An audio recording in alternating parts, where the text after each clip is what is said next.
Salam sejahtera, Ibu dosen dan rekan-rekan mahasiswa sekalian. Perkenalkan, nama saya adalah Abigail Surya Mandala, mahasiswa Universitas Sahid Jakarta.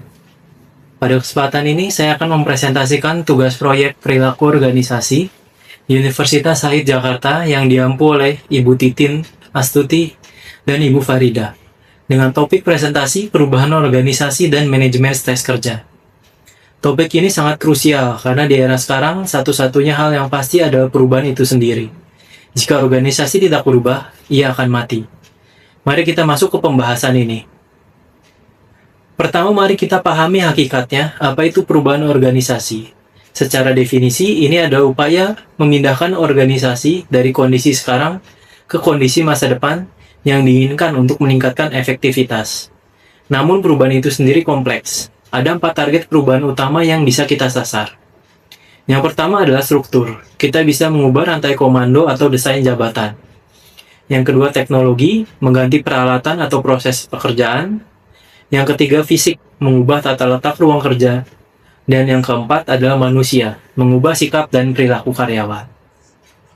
Lalu bagaimana dengan prosesnya? Mengacu pada teori klasik Kurt Lewin, ada model 3 tahap. Yang pertama adalah unfreezing atau pencairan. Kita harus mencairkan status quo, menyadarkan karyawan bahwa cara lama sudah tidak efektif. Yang kedua adalah movement atau pergerakan, tahap implementasi perubahan itu sendiri. Dan yang ketiga adalah refreezing atau pembekuan kembali, menjadikan perubahan itu sebagai standar baru yang permanen. Perubahan ini bisa dipicu oleh 2 sumber, eksternal dan internal. Eksternal berupa tekanan pasar, teknologi atau situasi ekonomi, dan internal berupa konflik karyawan atau perubahan strategi manajemen. Selanjutnya kita perlu tahu jenis perubahan.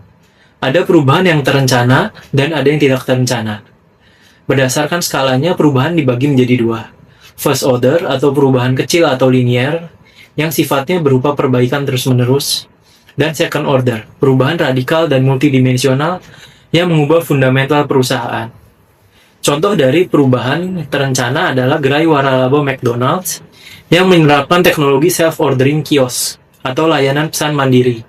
Merupakan contoh sempurna dari perubahan terencana yang menyentuh keempat target perubahan sekaligus. Mengganti mesin kasir konvensional dengan layar sentuh digital berukuran besar sebagai alat kerja utama untuk pelanggan. Lobi McDonald's kini tidak lagi didominasi oleh antrean panjang di depan meja kasir. Ruang dialokasikan untuk menempatkan beberapa mesin kios di area strategis agar pelanggan bisa langsung memesan tanpa masuk ke area antrean utama. Muncul peran baru bernama Guest Experience Leader.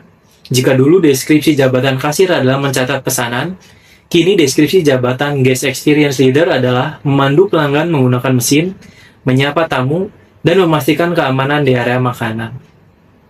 Karyawan yang terbiasa menggunakan mesin kasir manual harus dilatih ulang untuk menguasai sistem digital dan memiliki keterampilan interpersonal yang lebih baik untuk membantu tamu yang gagap teknologi.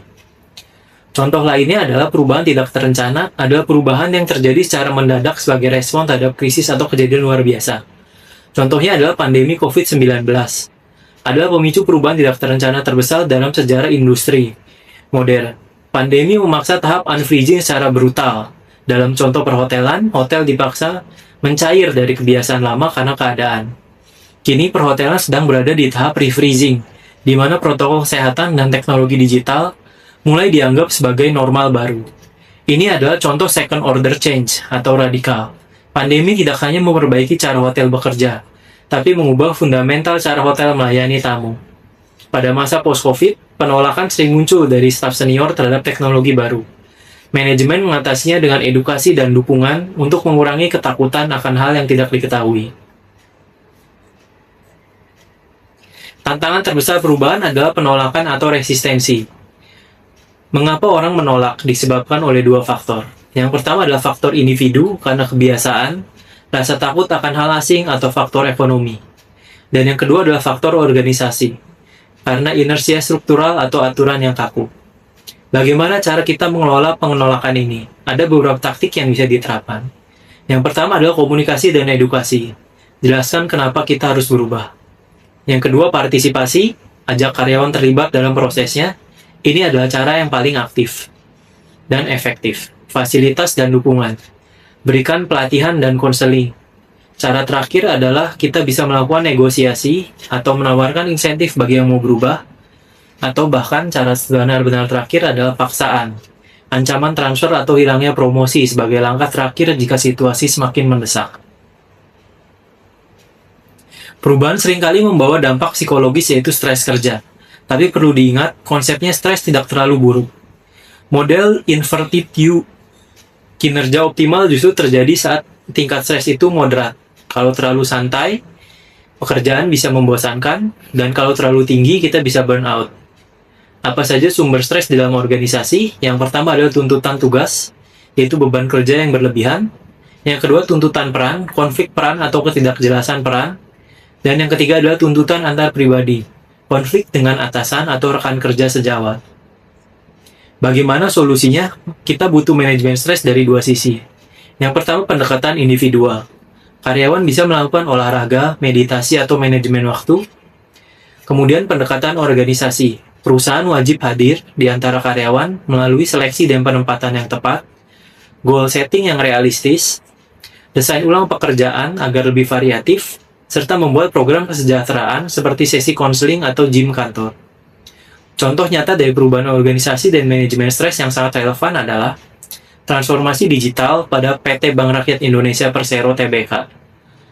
Perubahan radikal ini tentu memicu stres kerja tinggi bagi karyawan akibat tuntutan dan ketakutan akan teknologi. BRI mengelolanya secara organisasi dengan menetapkan manajemen target yang jelas namun bertahap dan memberikan dukungan pelatihan intensif agar karyawan tidak merasa dilepas sendirian menghadapi teknologi baru. Mereka juga menyediakan fasilitas kesejahteraan karyawan untuk menjaga moral tim. Dan secara individual, karyawan didorong untuk beradaptasi melalui manajemen waktu yang lebih baik dengan bantuan aplikasi, serta memanfaatkan dukungan sosial antar tim dalam komunitas internal untuk berbagi tips menghadapi kendala sistem. Hasilnya berdasarkan model inverted U, melalui manajemen stres ini, BRI berhasil menjaga tekanan perubahan tersebut serta tetap berada pada titik moderat. Stres yang muncul tidak membuat karyawan menyerah, melainkan menjadi tantangan yang memotivasi mereka untuk mencapai kinerja optimal.